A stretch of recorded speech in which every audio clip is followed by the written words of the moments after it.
Hola a todos, yo soy Nicolás Loquendero, sean bienvenidos a un nuevo video.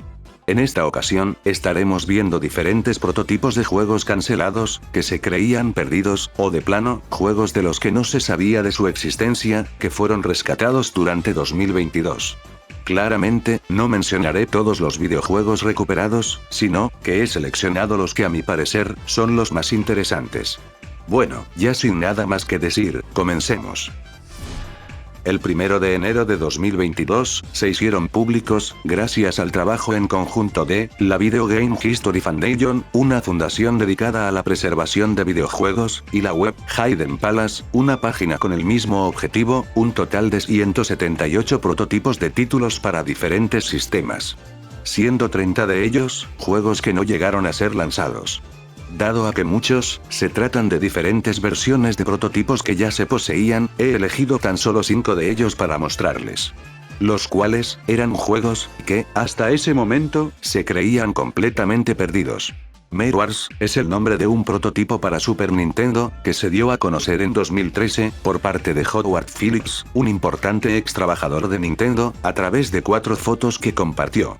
La demo, fue desarrollada por Synergistic, y VR7 Plus. Gracias a las fotos, se tenía la idea, de que se trataba de un juego que usaba el famoso modo 7 de la consola, para simular un escenario submarino en 3D, y, en efecto, cuando el prototipo salió a la luz, esto se pudo comprobar. El único nivel jugable, consiste en pelear contra tiburones, y lo que parecen serpientes marinas, mientras manejamos un animal similar a una mantarraya. Probablemente, debido a su corta duración, esta debió haber sido una demo, creada para ser mostrada a posibles inversores. Out of the Vortex, es un beat'em up para Sega Genesis, basado en los cómics del mismo nombre, que nunca fue anunciado. Se desconoce quiénes fueron sus creadores, aunque debido a que dentro de la ROM, se encontró el nombre, Typosor, y, dado a modos específicos de compresión en su código, se cree, que fue creado por la difunta empresa francesa, Cryo Interactive Entertainment, nuevamente, con el fin de encontrar inversores. El título carece de música o efectos de sonido, y tiene la posibilidad de elegir entre varios niveles en los cuales jugar. Aparte, obligatoriamente, iniciará en un modo de 2 jugadores. San Francisco Rush Extreme Racing, para Game Boy Color, es un port cancelado, basado en el juego de carreras para arcades con el mismo nombre. Se tenía planeado que fuera lanzado en 1996, junto al port para Nintendo 64. El prototipo, cuenta con varios autos para seleccionar, cuyos colores pueden ser cambiados, que, no parecen variar en su conducción. El título dice poseer 3 pistas, pero en realidad, hay una sola, que se encuentra en un estado muy temprano. La razón de su cancelación es desconocida. Robocop, para la Game Boy Advance, se trató de un plataformero planeado para ser lanzado en el año 2002, por Titus Interactive. Tras conseguir la licencia del personaje, se comenzó a trabajar en 3 juegos, uno para Game Boy, otro para consolas de sobremesa y PC, y el de Advance, que aunque fue anunciado, nunca llegó a ser lanzado. Si bien, el prototipo recuperado, posee algunos errores, el juego parece estar completo, e incluso, se encuentra traducido a varios idiomas. La razón de su cancelación, es desconocida. Beethoven's Second, The Quest for Paths, sería nuevamente, un plataformero basado en una película, que debió haber sido publicado por High-Tech Expressions, entre 1993 y 1994. El juego, fue mostrado en la Winter Consumer Electronic, del año 1993, y en diferentes revistas, hasta 1994. El prototipo solo parece contar con un nivel imposible de terminar, y, carece de música. Avancemos a marzo del 2022, cuando el blog portugués, Planeta Sinclair, hizo público, Hover Car Simulator. Un título de carrera, que nunca salió a la venta, y que fue programado en 1989, por Computer Weekend, para la computadora ZX Spectrum. El juego fue enviado a la distribuidora Codemaster, quien tras analizarlo, indicó algunos puntos que podrían mejorarse, para considerar su distribución.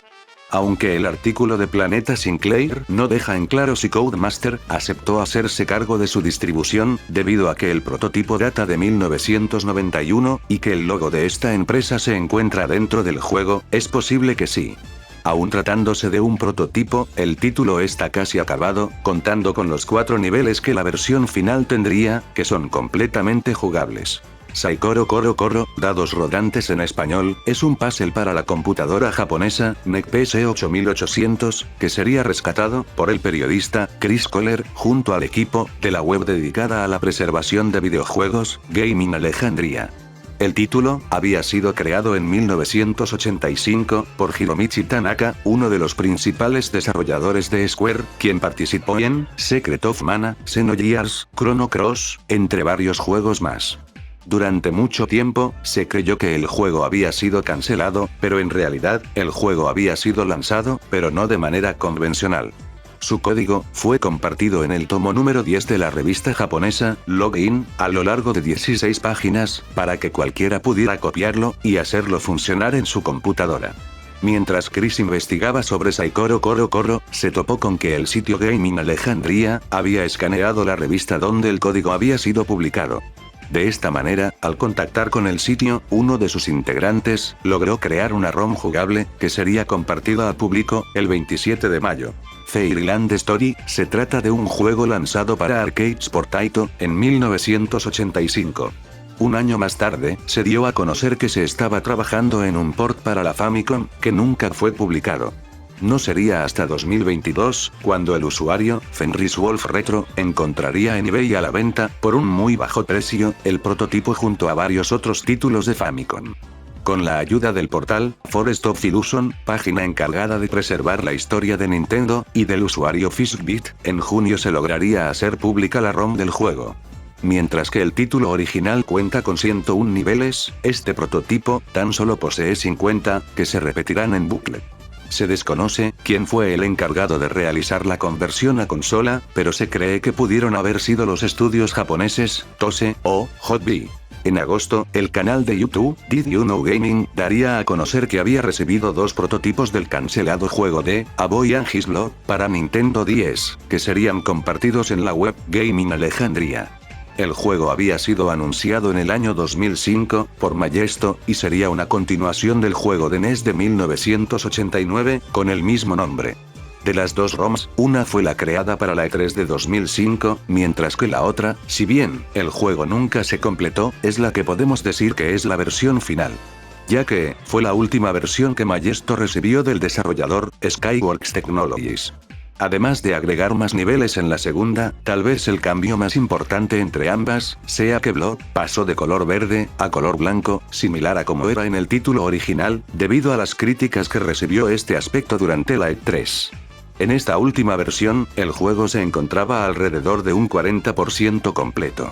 La segunda edición de la Sega Genesis Mini, basada en el segundo modelo de la consola, trajo con su salida el 27 de octubre, dos juegos completos, que no habían sido publicados. Uno era Star Mobile, un puzzle, comercializado originalmente para la computadora japonesa, Sharp X68000, del cual se tenía planeado lanzar un port para la Sega Genesis, en el que se comenzó a trabajar en 1992, pero del cual no se oficializó su salida. El otro título, DVP, también se tenía planeado para ser lanzado en 1992, y, al igual que Star Mobile, nunca fue anunciado.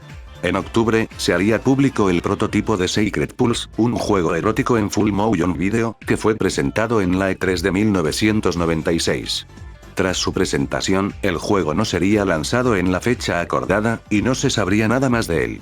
Pero, en mayo de 2022, Joe Cain, coleccionista de juegos, y ex beta tester de títulos de Sega of America, le informó a Gaming Alejandría, que un antiguo colega, tenía en su poder, varios CDs de Secret Pulse. El amigo era David Gray, quien trabajó como productor en el juego junto con miembros de Sega Soft, encargados del desarrollo. Durante los últimos días de Sega Soft, en 1999, Gray recibiría los discos, que contenían versiones alfa del juego, tanto para Sega Saturn, como para computadoras con Windows 95, y PlayStation. Posteriormente, Gaming Alejandría haría públicas las imágenes de los discos, el 31 de octubre de 2022. La cancelación de Secret Pulse se debió tanto a las negativas críticas recibidas por parte de la prensa luego de la E3 de 1996, como por los empleados de Sega que evaluaron el proyecto. Ese mismo día, la web Hidden Palace también haría público un prototipo que les fue donado, que era nada más, ni nada menos, que un port de Castlevania Symphony of the Night, del cual solo se tenían algunas capturas de pantalla. Este juego se tenía planeado para la Gamecom, una consola portátil lanzada en 1997, que, aunque poseía características bastante adelantadas para su época, como la posibilidad de conectarse a internet, contó con un pobre catálogo de juegos, que, si bien muchos eran ports de importantes franquicias, eran de muy baja calidad. El juego se encuentra prácticamente completo, siendo posible terminarlo, aunque claramente careciendo de varios elementos, como algunos de sus secretos, enemigos, segmentos de los niveles originales, entre otros. Debido a las capacidades del sistema, se debieron hacer cambios, que, aparte de los gráficos, consistieron en, por ejemplo, convertir el sistema de guardado en uno basado en contraseñas, o eliminar las voces del juego. Se desconoce la razón de su cancelación, pero es muy probable que se deba a las bajas ventas de la consola. Durante la E3 de 1997, se presentó una demo de Simcopter para la Nintendo 64. Luego de esta presentación, el juego no volvió a ser mostrado, y para 1999, sería cancelado. En mayo de 2022, un video mostrando un prototipo del juego que databa del 26 de diciembre de 1997, fue compartido en Reddit, pero al poco tiempo, sería borrado. En 2022, la Video Game History Foundation recibió el prototipo mostrado en la E3, con fecha del 16 de junio de 1997, y el 24 de noviembre, la hizo pública. Si comparamos el prototipo con las capturas presentadas en revistas durante 1998 o con el video de Reddit, es posible ver claramente lo mucho que cambió el título. De hecho, parte de la razón de su cancelación se debe justamente a esto, pues por más que se hicieron varios cambios, con el fin de trasladar el gameplay del Simcopter de PC a consola, el resultado no fue el esperado. En agosto de 2020, el artista Craig Steed, quien trabajó en el Instituto Técnico de Sega, mostró en el grupo de Facebook, Sega Retro Gamers, arte conceptual de un plataformero cancelado, cuya idea había presentado a Sega en los años 90. El título entró en producción en 1993, y tendría como protagonista a un 100 pies robótico, que iría perdiendo partes al recibir daño. Este juego fue incluso pensado como un spin-off de Sonic. Se llegó a crear un prototipo, bajo el nombre de Segaped, del cual Craig subió un gameplay, proveniente de una antigua cinta VHS. En 2022, Craig compartió la ROM del juego a The Hidden Palace, quienes la hicieron pública, el 24 de noviembre. El prototipo consiste únicamente de un nivel, que recicla gráficos de Hidden Palace Zone, una zona eliminada de Sonic 2, y cuenta tanto con música como efectos de sonido. Teniendo en cuenta el video facilitado por Craig, parece ser que también fue desarrollada otra área, que lamentablemente, no se encuentra en el prototipo. Con este prototipo, llegamos al final del video, espero que haya sido de su agrado. En la descripción, he dejado los links de descarga, de todos los juegos que he comentado en este video. Ahora sí, como siempre, le doy las gracias a los miembros del canal, y a los usuarios que donan en Patreon. Asimismo, debo agradecerle a Mr. High Quality, el usuario encargado de los temas finales. Su canal, y el nombre de la canción, los encontrarán en la descripción. Ya sin nada más que decir, me despido, nos vemos en 2 semanas, con un nuevo iceberg recopilatorio, de la serie de Hay un virus en estos videojuegos. Hasta la próxima.